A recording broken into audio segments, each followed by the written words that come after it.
Үчүнчү соттук талаш Кыргыз Республикасынын Борбордук шайлоо комиссиясы менен Бүтүн Кыргызстан партиясынын ортосунда болду.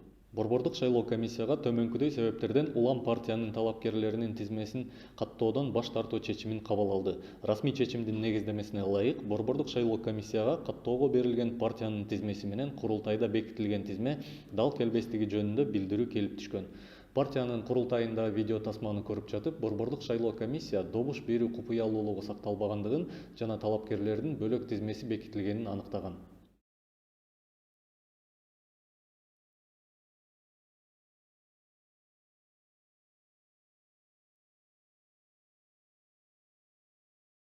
Партия Кыргыз Республикасынын Борбордук шайлоо комиссиясынын чечимине сотто каршы чыгып, катталууга жетишкен.